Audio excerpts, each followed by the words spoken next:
How's it going, everyone? Today I'm be showing you vaguely how to install push rods on a 94 7.3 liter IDI engine. I couldn't find anyone or anything on YouTube relating to this, so I'm gonna post this hopefully to help someone out.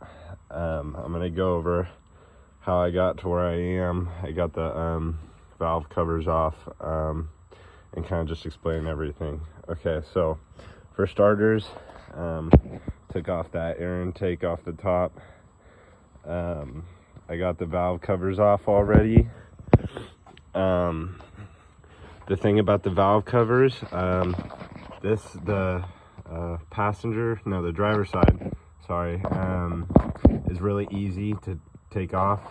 You know, you just got all these bolts around, and it's quite easy on that side. This side's a little more tricky. The easiest way and quickest way I've found is just to take this fuel filter off, and that'll allow some clearance in here.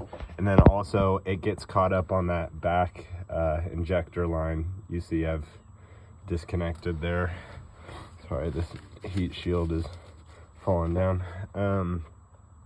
Anyway, so and the trickiest bolt I've had to get into was right in there, and I came up with some weird I got this flexi thing with this swivel socket at the end. These are all 1/2-inch bolts. So air intake, get the valve covers off, and then what you're gonna do is take all of these off, all these bolts. I think those are 1/2-inch as well. You're gonna take all the 1/2-inch bolts off every single rocker arm, and make sure when you take the rocker arms off that you keep track of which one goes to which cylinder, right? And same with the push rods, except for the ones you're gonna be replacing, obviously. Next thing to point out, when you pull out the push rods and you got them all, make sure you keep track of which one's going which cylinder. But on that note, when you check them, put them on to check if they're good or not. You put the push rods on a flat surface like a table, and you just roll them. And if they roll real easy, then they're fine, and they're good. And if not, then they're bent. Another thing to check for is, focus. That is the push rod. This is the rocker arm. So the ends of these, the very tips on both sides, you want to check them. They're supposed to be rounded, but I believe they can get damaged and get kind of a point on them or something. And if that's the case, you'll want to replace them as well. Also, the push rods, the head of them, the side that's facing up right here that we can see, there's two sides. One is copper, so one side of the push rod has a copper head, and that's the one going up that we can see right here. And the other one that's not copper, other side, goes down into the engine. Okay, and so when you're installing these, I found this on a forum. For some reason with the push rods and the valves and stuff, and you don't want stuff to potentially collide, although unlikely, you just want to make sure you're going to follow this. So your timing mark on your harmonic balancer is going to be 20 degrees from vertical when we're facing the front of the engine. So I'll show you what it looks like. It just so happens that my engine kind of resorted to the 20 degree. So we're facing that notch that I'm about to show you is going to be 20 degrees from vertical, which it basically already is. Let me grab my flashlight here. Okay. So right there, that's the timing mark. It's a big score, you can't miss it. And if you can't see it, you're gonna have to rotate it around so you do. It's about in the 20-degree position. Now to rotate this thing, you're gonna go underneath the truck. I'll show you.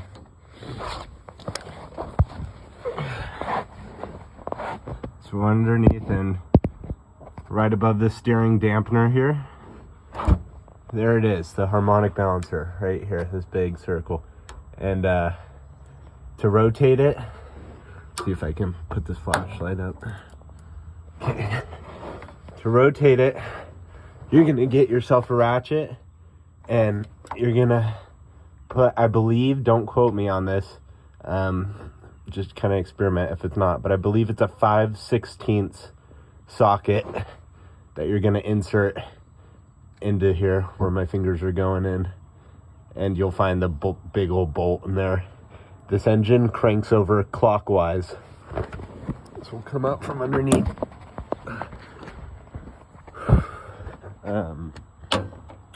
So that engine, when you have your wrench on, you're gonna turn your wrench this way, clockwise. So you're turning the engine this way until you see that timing mark there, that big old notch right there, land right about somewhere in that position where it is right now. As you can see, it's kind of lined up with that bolt. Sorry. Anyways, you get the idea. This is a diagram again. So 20 degrees. Mine might be a little past that now I'm looking at it, but just somewhere around there. It doesn't have to be exact.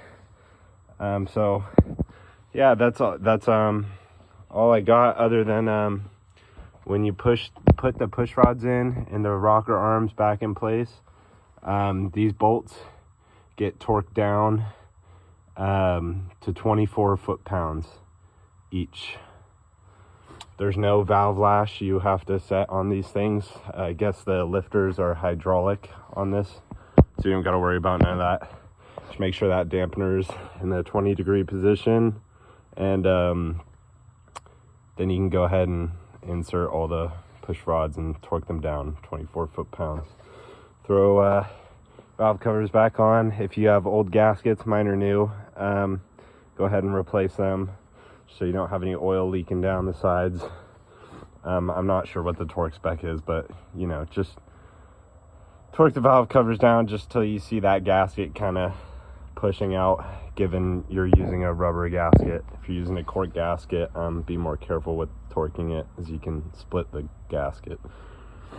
All right, that's it. Thanks for bearing with me. My brain's all clustered right now explaining things, but I hope I covered everything and was able to answer any questions anyone might have. Till next time, peace out.